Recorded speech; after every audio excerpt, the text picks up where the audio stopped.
Hey, Dee, should we start this episode like we started last week's episode? How did we start last week? I talked about a movie and you talked about a creature that came into your house. Okay, what movie did you see? I saw The Sheep Detectives. The Sheep Detectives? Have you not heard of this movie? I have not heard of this movie. No. Oh, it's all over No. my Instagram and everything. Stars Hugh Jackman as a shepherd. Emma Thompson is his lawyer. Anyway, he lives out in the boonies of England somewhere Mhm. and he tends a flock of sheep and he doesn't slaughter them. They only sell the wool. He reads them murder mysteries at night. This is Well, funny. then he is murdered. Hugh And Jackman? so the sheep have to help the bumbling policemen and townspeople figure out who murdered the shepherd. That's funny.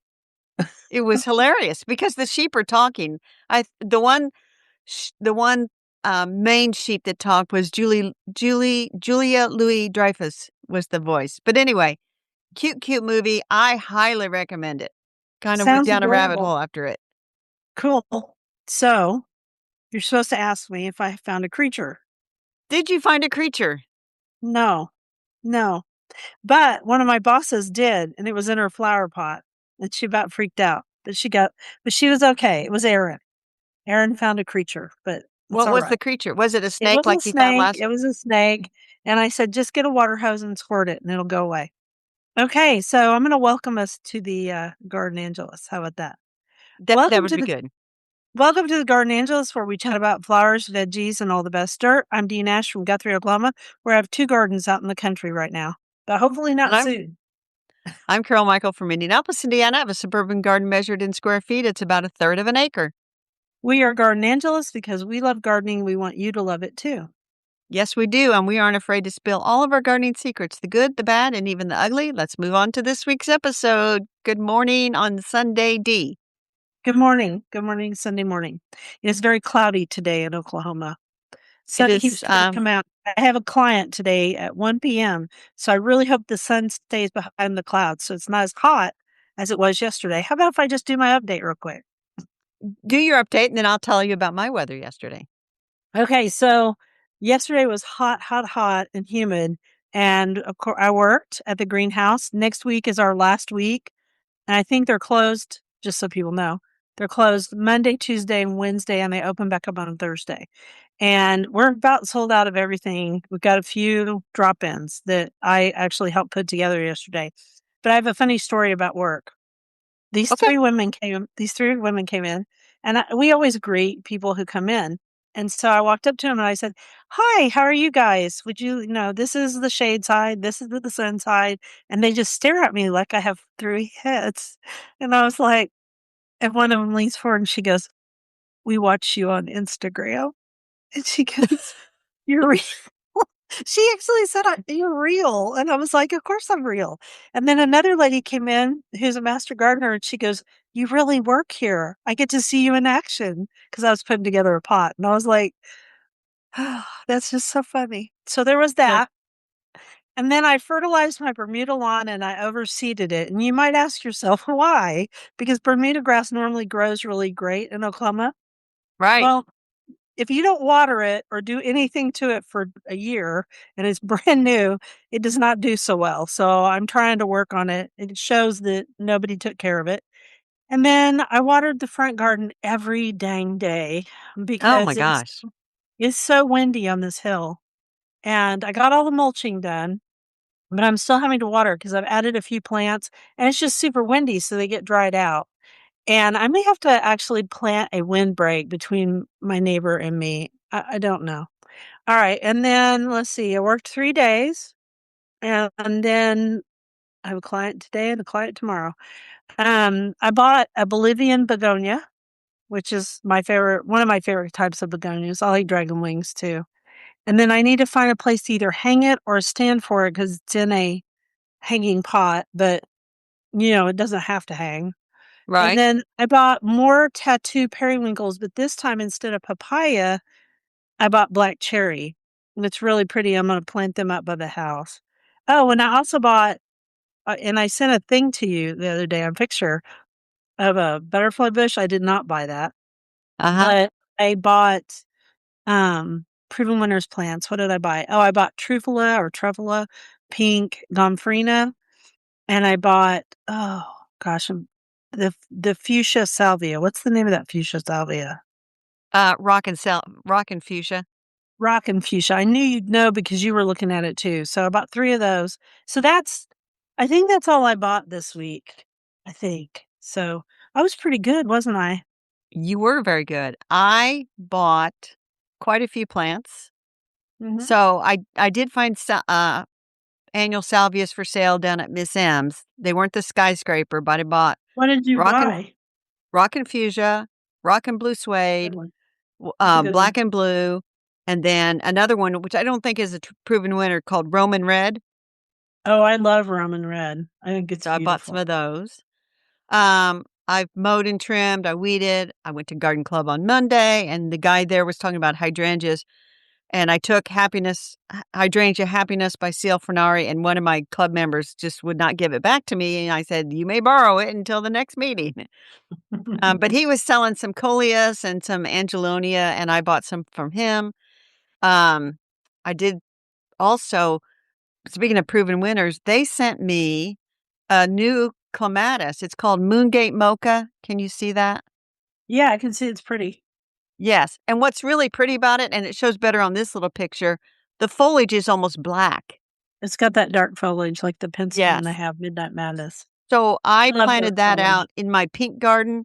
And I think it's probably a little bit big for that, but I thought, well, if it kind of ramps around, I don't really care. Um, so there was that. Went to the garden club at the local library, and I came home with apple mint and some columbine starts that people had dropped off. I wrote a blog post for Garden Bloggers Bloom Day. I set up my geranium theater, Dee. I set up my So geranium theater. what else did I do? Oh, I was gonna tell you that you're calling it You should periwinkle. Go ahead. you well, yeah, I know they're also called that other thing, but, Vinca. vinca, but they're not the perennial vinca, they're the tropical version. Um, we should explain what a pelargonium theater is, because So we have new you set up a listeners. little stage like levels, and you put your pots Mhm. of geraniums on it so that they're displayed. Right. Mine And these are all are ones in that I fire. overwintered, and they actually look pretty good, including my little seedling that I started. Okay, cool. So you're frozen, but I can still hear you, so that's good. Now you're unfrozen. All right. Let's do let's go to playing favorites. Mine's easy. It's my Bolivian begonia. Love the dark foliage, love the orange blooms. I love that they're shaped the way they are. I'll take a picture of it. And I decided that What I about would you? choose a herb because that's our theme for this week. If people can't tell, they can't. Um, so I went with Mhm. the lavender, the They ones wouldn't know back by yet. They yeah. The vegetable garden lavender is starting to bloom. It really looks lovely. I can't believe how many years it has been back there, just going gangbusters. And then I have some seedling lavender that I started 2 or 3 years ago when I was writing for Family Handyman. I had to grow lavender from seed. It's out there doing really well. It would even look better if Carol would trim the dead off of it, but she hasn't yet. She's lazy that way. But anyway, so I'm going to go Mhm. with lavender. Nice. So you ask the question of the week and I'll try to answer it. Dee, what herbs grow well with roses? So that was a question that came up in my talk after my talk. And so I thought it would work for the podcast. So roses are actually considered herbs and they are part of the apple family unless something has changed since I last looked that up. And They're if it still in has, the I'm sure apples. somebody will tell They're me. in the Are they they're good? they're in the Rosaceae family. Rosaceae, which is named after them. Okay, so I would say almost any herb that is perennial because they help cover up their limbs at the bottom because they get kind of naked and they're kind of boring. So I would say lavender, salvia, or common sage because sage is salvia. That comes up quite a bit actually. And common sage is the one you eat, but any of the salvias that bloom would be great. I mean, the blue ones, in fact, they are a really good substitute for lavender because lavender can be hard to grow unless you have really sharp drainage. And I'd also say rosemary would be beautiful. We're going to talk about rosemary more in both the flower section and the vegetable section. So all of those, and you could also do creeping thyme. I mean, anything, yeah, herbs do well with roses. So the thing that I'm not a rosarian by any stretch of anybody's imagination. You have chosen a lot of herbs, like you said, that require sharp drainage. They don't like to be in wet soil, and I assume that that is true of roses. They don't like to be swampy No, they either. don't like for their roots to be wet at all. They one thing that might mess you up with herbs is that roses do like fertilizer, and so herbs don't because they like to be spare, and so that's a possibility, but, I mean, just put the fertilizer around the rose and don't put it right up against the herbs maybe. You know what I would try to grow around roses? What? Johnny jump ups. Well, that I have, and it works great. So they're not. They Okay. don't always come. They don't always self sow and come back reliably here. I'd have to replant them every year. Do you? I can sow them. They self-sow here if I let them grow. I I wanna say something about my, since you brought up, that family of plants. My pansies, the purple and white pansies that are in the 2 pots and just amazing. So, you keep freezing you your you keep internet's freezing as well. crazy We're going to too. power on because I hear you just fine. So we're going to hope that the Zoom Yeah, gods are same. behaving, and we'll just power through with the insect of the week. You chose this It's one, mayflies. mayflies, and so you found good info. Yeah, I chose it. Birds and blooms. What do you wanna say about mayflies? What do we wanna Well, say? they're found, according to Birds in Bloom, they're found just about everywhere in the United States. They like to be near fresh Mhm. water, which is where the nymph stage feeds on algae and small plants. And the adult mayflies, believe it or not, do not have functioning mouths and cannot eat. They exist to mate, I can and kinda see then that's that, it. can't you?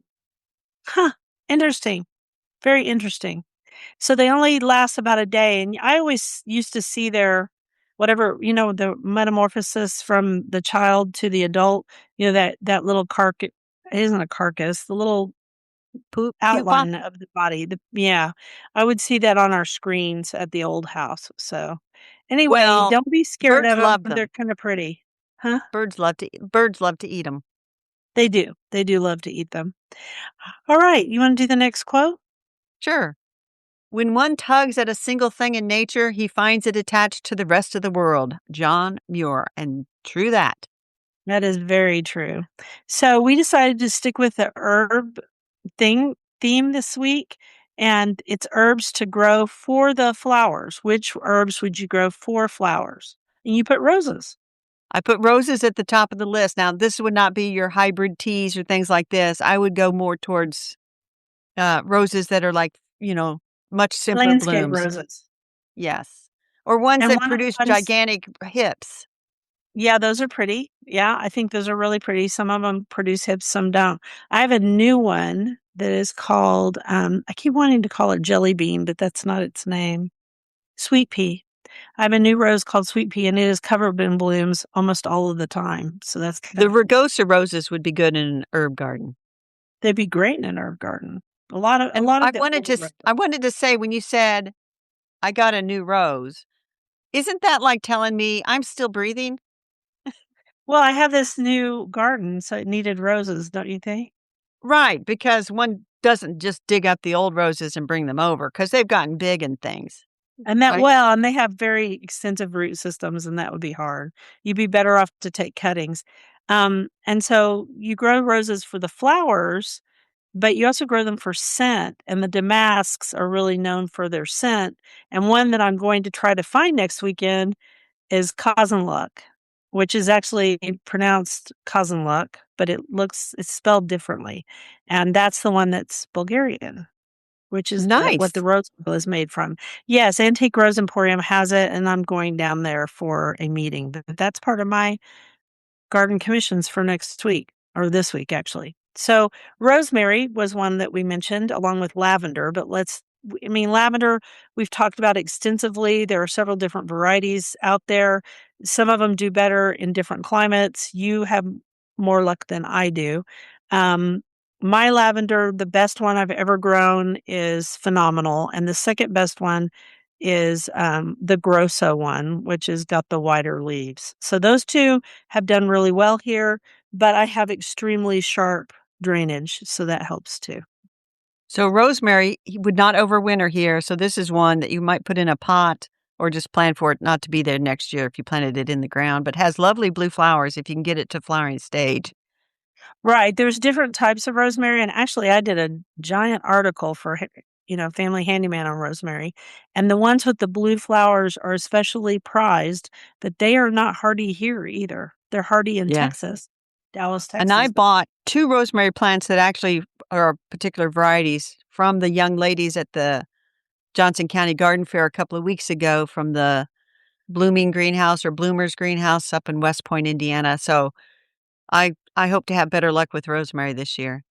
The one with the white flowers that is not the trailing type, it does really well here. Some years you will lose it, some years you won't, and it all has to do with drainage and what kind of winter we have. All right, dill. Yes, dill has really pretty flowers. Pretty yellow, classic umbel shape. Which is so pretty. And then also bronze fennel is like that too. And Yes, and I regular put fennel. that on the list. I Oh, did you I put bronze that in fennel? the vegetable garden list. Oh, you did? Okay. So bronze fennel, I think, is prettier in the flower garden, and I think regular fennel is really pretty in the vegetable garden. Okay, and the next one is calendula, and I have a funny story about calendula. Well, You want to hear it? you Oh, skipped I skipped borage. borage. Okay, we'll talk Blue, about borage. It has great blue flowers, and they taste like cucumbers, and the bumblebees and the wood bees love them. and it self sows prolifically, thank goodness. It does, and you'll always know it's there because it has these big flat leaves at the bottom. They're fuzzy, and so on. So now let's go to calendula. Calendula. So calendula is also known as marigold over in Europe. Yes. Here, marigold is tagetes or tagetes, however you pronounce it. And so the other day, I said something about marigolds to my friend in Bulgaria, and he said, I love marigolds. That's my favorite plant. And I've already given the punchline away because I showed him a picture of African marigolds, and he was like, no, that's not a marigold. And I said, oh gosh, common names. Aren't they funny? I said, They are that's right. funny. You guys do calendula. And I said, we do the tagetes. And so he can be quite didactic and he kept explaining to me about calendula. And I was like, I know what calendula is. And I just forgot that Europeans think it's marigold. Well, but the important thing is if you are reading herb books and they talk about marigolds, like to make teas and stuff, they are not I mean talking about calendula. they mean calendula. They're not talking about the tagetes or tagetes or whatever. I always say tagetes. That would not be good as an herbal Jetties concoction. erecta. The funny and another funny part about this, we were having this conversation in the game on a sidebar, and it's Tagetes erecta, and the stupid game would not let me put the word erecta in there. And I was like, it just means the plant is upright. Good Lord. And then the other thing is also facial creams, any kind of skin cream, that's calendula. But calendula, it's hard to grow it here in the summer. So then you would want the other marigold. Unless you were wanting to make a tea or whatever, and then you just kinda like you don't have it in the summer, you have it in the spring, and then you could try it again in the fall. Next, Exactly. Next, basils. basils. Not all basils. You don't generally want your basil to flower, but like the, um, African blue basil has a pretty little white flower, and then there's a basil that I don't have the name of, but it has a big purple bloom on it. Um, there's purple ruffles and there's red Reuben. I don't know which one it is. If I have the notion to, I'll look it up when I do the show notes, but that one is a good one to grow for the flowers. Yeah. The dark purple ones are really pretty anyway. Even if Yeah. you didn't let them flower, they have beautiful foliage and they look great in a flower garden. Chives. Chives. We're talking Pur common chives, not garlic chives. You don't want garlic chives in your garden because they will spread all over the place and go to your neighbor's house, and your neighbor will be mad at you because they're very hard to dig up. So you want common chives. Common chives have beautiful purple flowers. They taste like onions. You can pull them apart and put them on top of salads or baked potatoes or whatever. Just wonderful, wonderful chives. I love Yeah, chives. and garlic chives, by the way, just have little white flowers. They're not near as pretty. No, they're not as pretty, but some people really like them, and then we get into trouble. So feverfew, what do you wanna Ti say? I was just gonna say tiny daisy-like flowers, the same as chamomile, also daisy-like flowers. Mhm. And then pineapple sage has red flowers. Yes, and I like the aria personally because aria is light green foliage and it looks really striking with the red flowers. Okay. Wow, that was a lot. Yeah, and so, um, I'm gonna link to an article from Epic Gardening because I had a list, and then I went out there, and they had a bigger list, and I'm thinking, "That's a pretty good list." But it's the nice thing about growing a flower garden with a bunch of herbs like this is you could use them for herbs and not worry about it. Yeah, you sure could. And you put in here more info from Epic Gardening. Do you want me to Right. do the quote? Yes. The more you harvest, the quicker and easier it becomes. That's Charles Dowding from Charles Dowding Skills for Growing. Harvesting is hard for some people. I think people have trouble making themselves do it.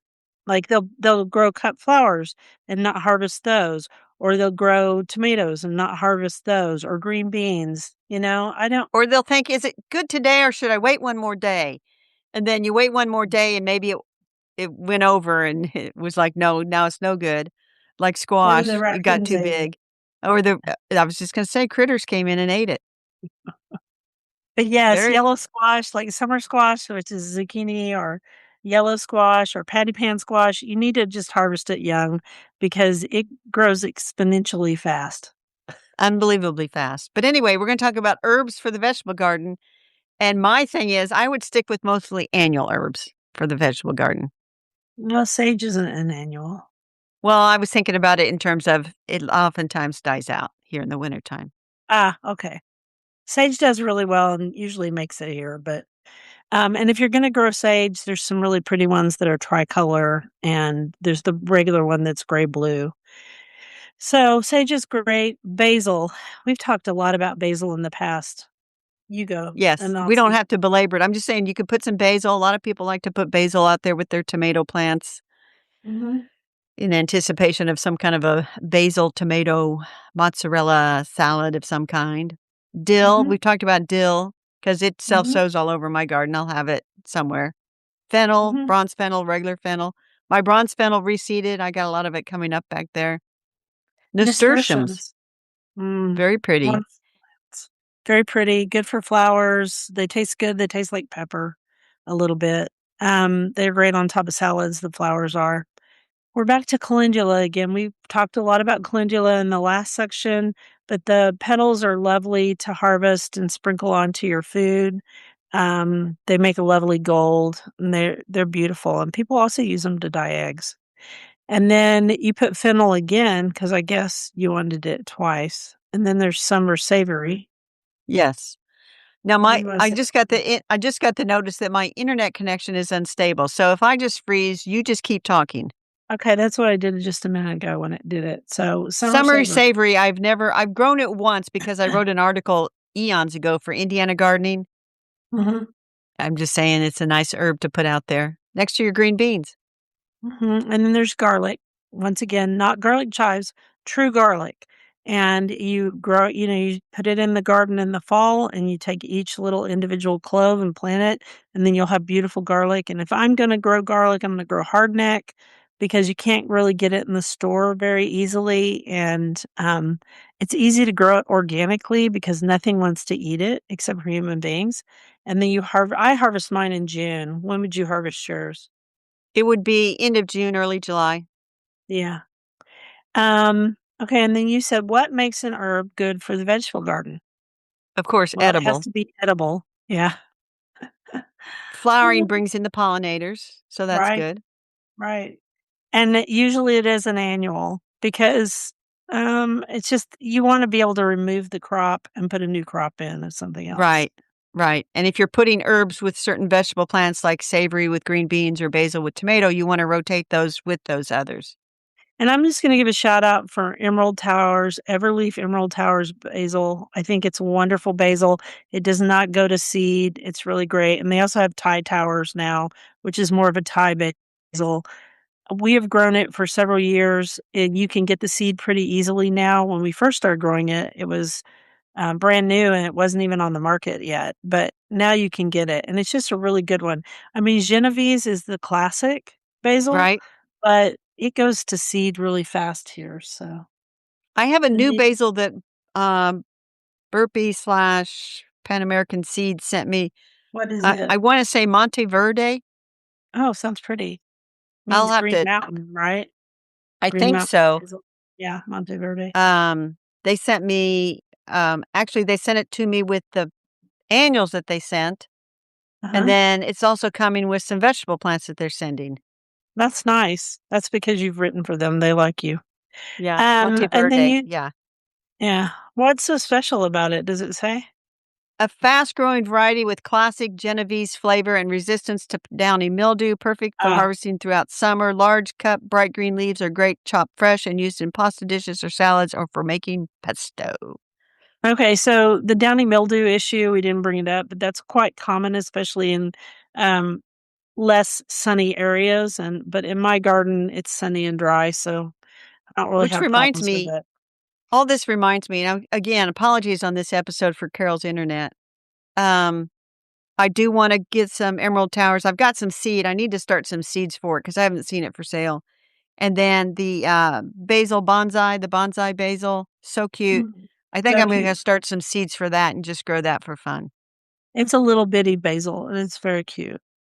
And then you said it's good to have that little extra leaf you can pinch off as you harvest to flavor your vegetables, and I would say that's true. Yeah. I use herbs all the time. I'm gonna have to plant some herbs here.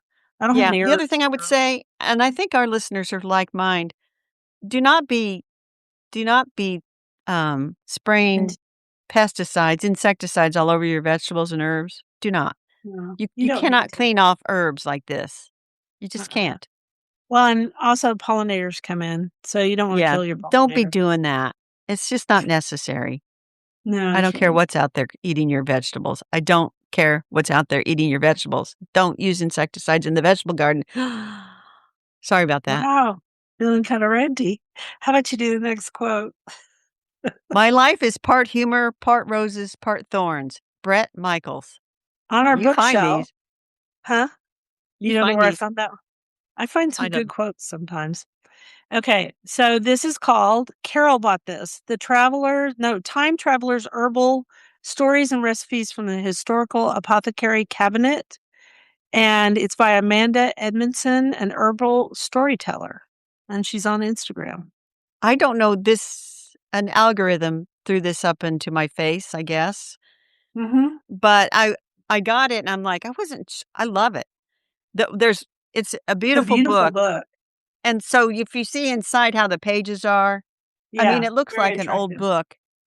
And part of the problem is for my old eyes, that tan and that I have to read it in bright light, the Yeah. font, but it's got all kinds of interesting stories because the author, her website is called Botanica Fabula.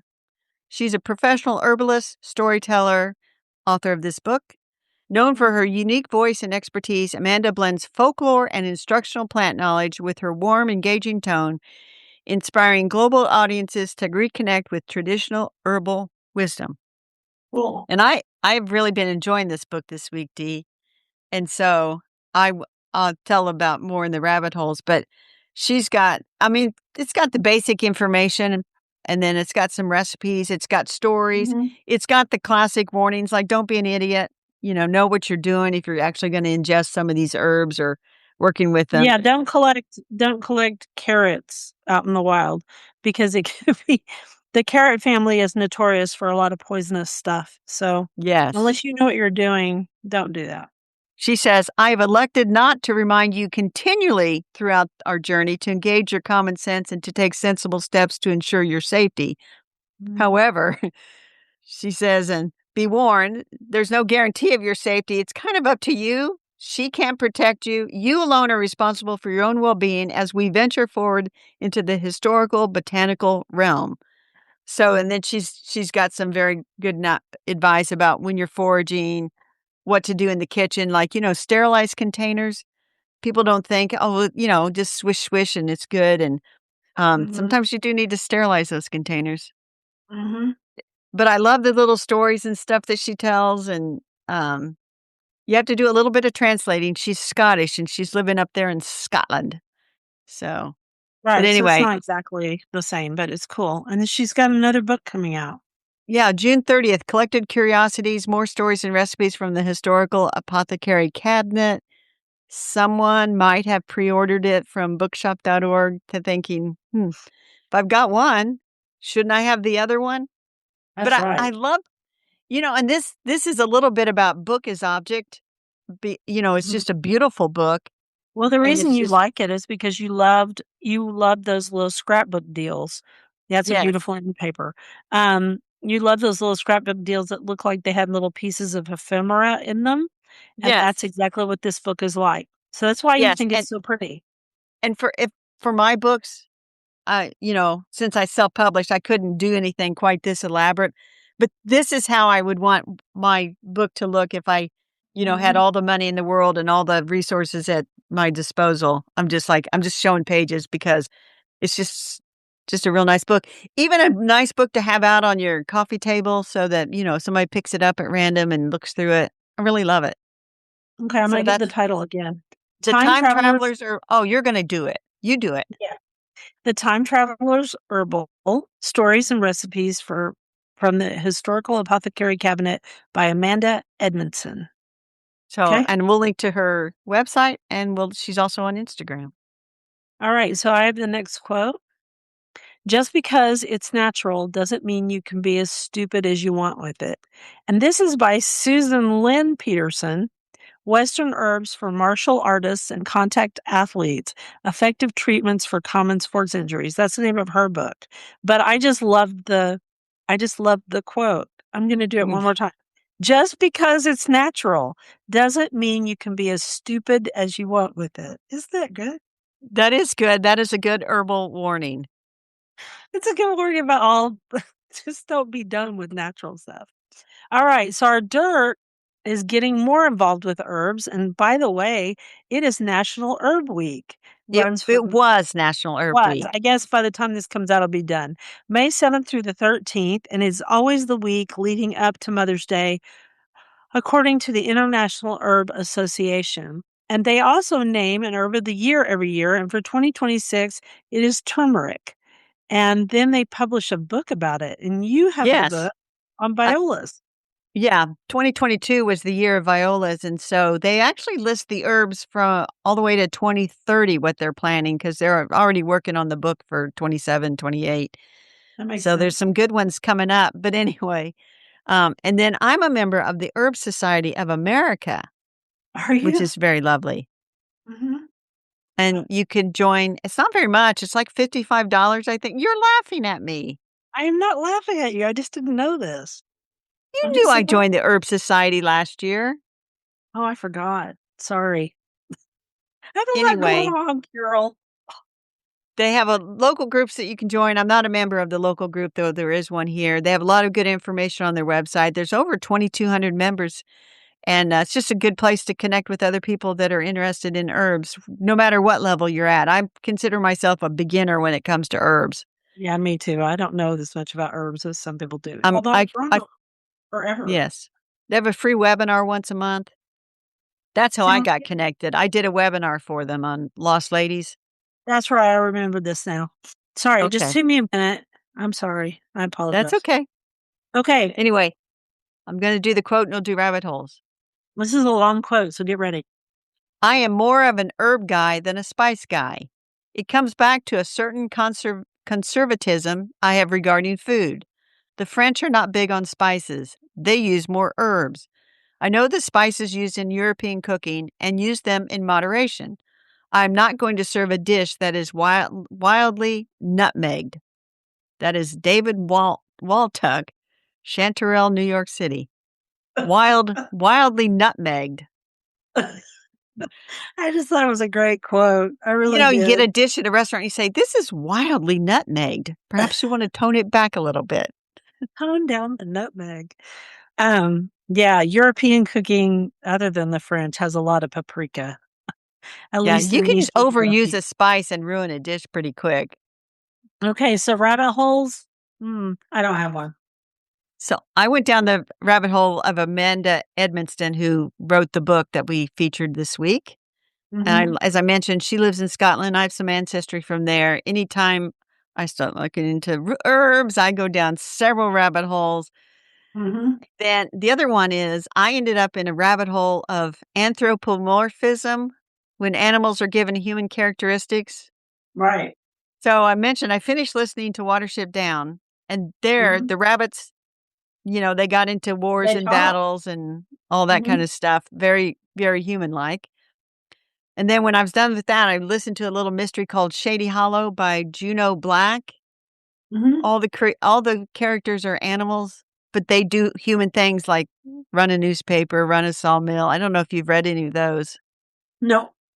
And Mhm. then, of course, the Sheep Detective movie where the sheep were talking amongst themselves, and they had to do things to get the townspeople to see the clues that they would discover first, and to get them in front of the local That's policeman who clever. That's very it was. clever. And it's based on a book called 3 Bags Full that I've got on hold at the library by a woman named Leonie Swan, Mhm. and she wrote some other mysteries, a different series that, Agnes Sharp is the name of the character, about old people, and I've I read like 2 it. of hers, realized she has a 3rd one out, so now I've checked that out of the library. Anyway, I'm all You're into busy. I'm all So into books with animals. I have something to add to your animal Okay, I'm looking for suggestions. anthropomorphism. No, this is just one of my friends.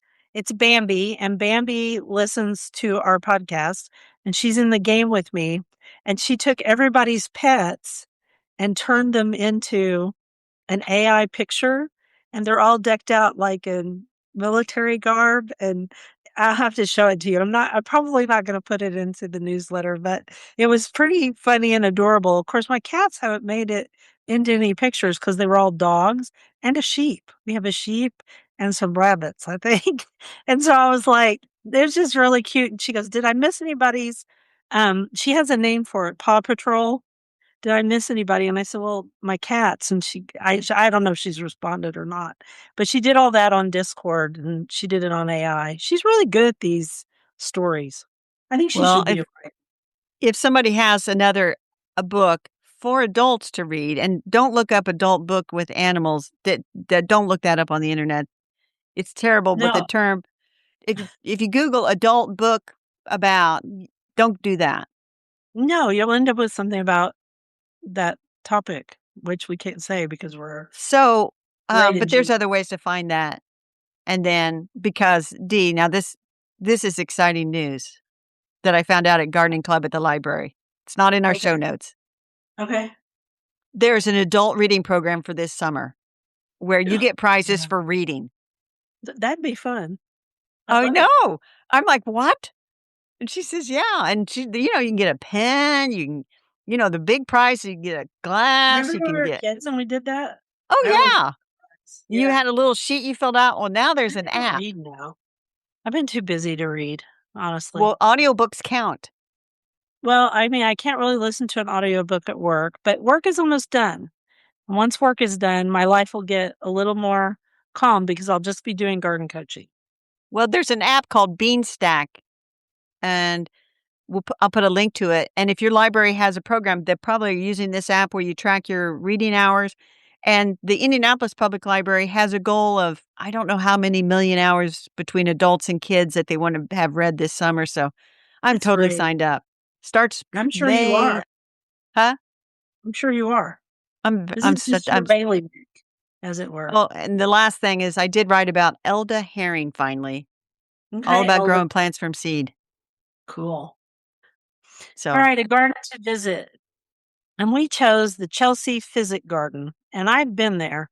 When I went to the Chelsea Flower Show, we went right down the street because it's over by the Chelsea Hospital. I don't even think it's that hospital anymore, but that's the Chelsea Flower Show benefits the medical community somehow. And if I get that wrong, just forgive me and go on. But the Chelsea Physic Garden is right down from the Chelsea Hospital, and you can literally walk right to it. And it's this little garden it was established in 1673, and it's perfect for our theme this week because it has a lot of herbs in it. And it was by the Worshipful Society of Apothecaries of London. And so it has over 4,500 medicinal, edible, and useful plants. And it's open from Sunday to Friday, only closed on Saturdays. Wait, You it's open on the Saturday of the Chelsea Garden Show. And it is open on that Saturday, but that's the only one. And so we had tea in the Chelsea Physic Garden, and I Nice. loved it. I loved getting to go around and look at all the useful plants. I loved the glass houses, which are old, old, old. And it was just a wonderful, beautiful place. And it's 4 acres. So, and then you learned a new word. Florilegium. There's a Florilegium Society associated with the Chelsea Physic Garden, and I didn't know what Florilegium was. Is that botanical art? Like you paint? It's botanical art, and those are artists, mostly women. I looked up they have a little section on their website, and you can look up and see different art that the different artists are doing. And I would say 80-90% of them are women, but the Florilegium Society does botanical art. I think I knew about that because of that one woman artist who they found all of her artwork, and it was like so perfect and wonderful, and I can't remember her name. So that is, I ran out of time because you could go down that rabbit hole and just start clicking on all these artists and Mhm. seeing beautiful art. And anyway, let's do garden commissions. Okay, so with my garden commission, I'm gonna rattle because I'm gonna open my seeds from Johnny Selected Seed and see what zinnias I bought. How about that? Does that sound Because you fun? don't remember what zinnias you bought? I remember some of them. I remember that I bought Venere's Giants, There you but go. I don't remember everything I bought. No, because you know how that goes. I didn't buy very much. I live in a small house now. And I'm not buying zinnias from my old house, so I'm not taking care of them. Oklahoma Carmine, a great bicolor. Oklahoma Pink, wonderful. Uproar Scarlet, which is new. I don't know Huh. much about Venere's Giant and another Venere's Giant, and that's all I bought. Can you believe that? I Remember can when I used hardly to buy believe it. stacks? I can't believe it either. All right, I so I'm going know. to plant those this week next to the sunflowers I've already planted. And then I'm going to meet Esteban about the watering system for the flower beds. Esteban was referred to me by my son. He's used a lot at work with our company. He does a lot of their stuff. And he is a lovely person because I texted him yesterday because I was out there watering in the wind after working all afternoon and I was Mhm. dying. And I said, I'm going to text him. And I wrote him a really nice note. And I just said, hey, normally I wouldn't text you on a Saturday, but I'm out watering. So can we meet next week? And he wrote back the sweetest note. So we're meeting on Wednesday. And then what else am I going to do? I'm going to continue to water and I'm working at least one day next week, maybe two, but I won't be there on Saturday, which is the last day they'll be open until fall. That's Very it. good. Oh, So and I'm I'm gonna doing garden coaching clients. So very I'm nice. open again for garden coaching if people need garden coaching. All right. There you go. I am sowing seeds in the vegetable garden because I only got the tomatoes and peppers planted. I didn't get anything else done. Um, I'm going to pot up all the annuals that I've been buying all week, mow the lawn, read more about herbs, watch the weather. We had rain yesterday, Saturday. And so it rained out at the Speedway, which is getting ready for the big Indy 500. And it was qualification weekend. So they couldn't Mm-hmm. do anything at the Speedway. The Peony Festival up in Noblesville, they moved everything from yesterday to today. Oh, I'd love to go Um, to a leaf festival. I'd there's get lots into of it. rain off and on in the forecast. So we'll see. I need to do some Chelsea chopping. It's time to cut back by half the Oh, I need to do that in the old garden. asters, goldenrod, um, Calenium. mums. Calenium needs it badly. Sometimes the garden phlox because it gets too tall. Um, I can think of a lot of my perennials. Yeah. So basically, I want to live the gardening life. Gosh, that sounds wonderful. Let's wrap this up. Thank you for listening to The Garden Angelist. We publish every week on Wednesdays at 12 a.m. Eastern Time. Be sure and follow us on Apple Podcasts. That helps us get noticed by others. If you subscribe to our Substack newsletter, you get a link to listen to the podcast a whole day early and links to products we discuss. Plus, go over to YouTube and see us in person. Full episodes show up on Tuesdays, so if you can't wait until Wednesday, you now have 2 ways to get episodes on Tuesdays. And if you want to help us support us, use the affiliate links. If you buy something after clicking through on them, we're in a small commission and it costs you nothing. Or if you want, you can set up a monthly subscription through Buzzsprout, or you can make a one-time donation through PayPal. You can also support us on Substack if you want to do that. Thank you to everyone who's done so. It helps us pay for podcast hosting. It was lovely to chat with all of you over the garden gate. Bye until next week. Bye, everybody. And again, apologies for my poor internet service that may have messed up this recording, but it is what it is. It's Bye. it'll be okay. It'll be all right. Bye. Bye.